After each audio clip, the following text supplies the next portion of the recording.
Hey, everybody, it's Barry Kleiman, following up with the next one in our series of LinkedIn's 26 Most Asked Interview Questions. The question today is tell me about a time that you had to deal with a difficult person. Um, Earlier today, I had a situation all during the summer. I mean, part of life, right, is dealing with, you know, people who are different than us, and we find ways to, you know, um, hopefully get through it. I mean, obviously, so much contention in the news these days. So I think it's everywhere. So there's a couple of things I want to say about this, and some of them you've heard if you've watched any of these videos before, which is try to get some context, right? A gentleman who I've known for oh gosh, almost 20 years. I've met him once, but I stay in touch with him over the airways here. I met him at a conference. He actually commented yesterday on the video that I posted yesterday, which was tell me about a time you made a mistake. And he said, Barry, your video is so timely. And this was all written out on LinkedIn. He said, your video is so timely because I just told this story about myself and how I handled it very poorly. And so he said your message of authenticity and getting context was very valuable to me, and it reaffirmed what I probably should have done before. And I'm not saying this to pump myself up or to add any uh, bragging to these interviews. It's pretty much common sense at some level. And the whole idea is to have a platform that represents who you are and what you're about and your ethos. And then that's who you are in these interviews. So you can find, I'm not going to throw him under a bus, but if you find us on LinkedIn and there's a conversation about it, and it's very sweet.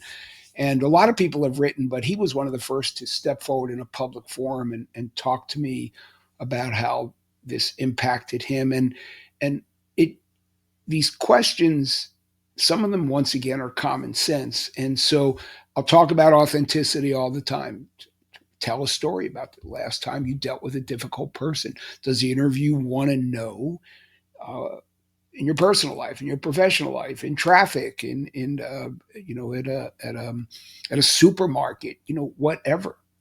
Get context. Make sure that what you're sharing with them is the context that they're looking for, and then be authentic and be able to tell a story about it. So that thread, context, story, authenticity, that's going to run through all the videos that I've made on this and all the videos I'll ever made. It's the title of my book, and it'll be weaved through the next book, the Successful Interviewing book.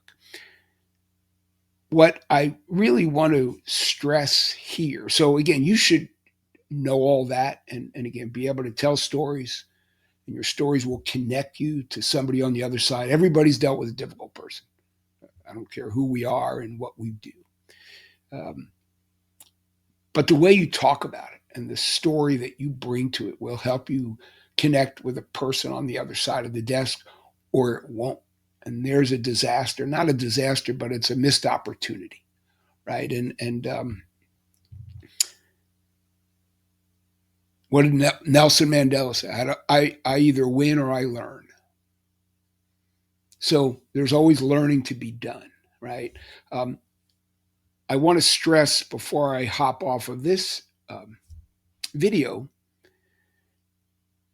the learning part about ourselves. I'm not here telling anybody what to do or what to be when they grow up, but I think if you use these questions to be personally instructive to yourself, interview yourself, use these questions to interview yourself, and then how would you answer them honestly to yourself? How would you do that? The great Napoleon Hill, who wrote one of the earliest and most successful self help books of all time, Think and Grow Rich, talks about doing a personal inventory.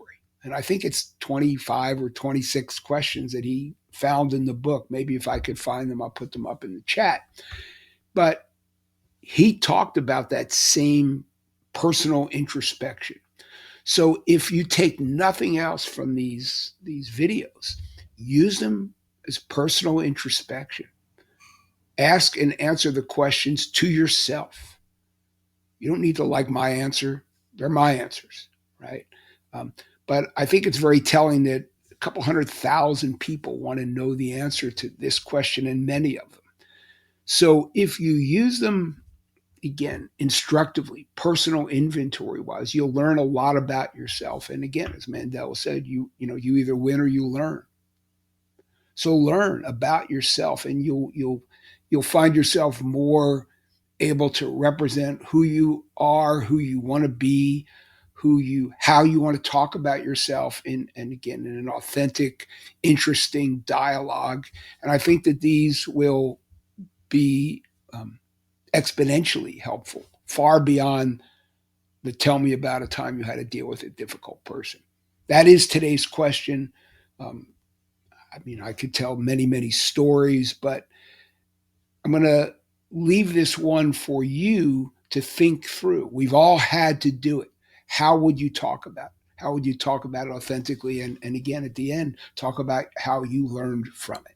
Okay. So that's my comment today. Go back through these again. Do this personal inventory, and if I can find a way to put a PDF in the comments about Napoleon Hill's personal inventory, you'll see that he said the same thing, and so I'm plagiarizing, I guess, just using my memory and so forth to say that it's such a valuable exercise to do this sort of inventory and these interview questions.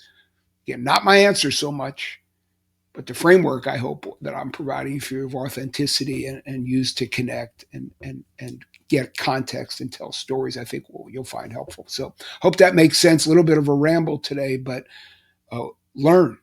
Don't lose. Learn. Okay. Thanks, everybody. Hope you're well.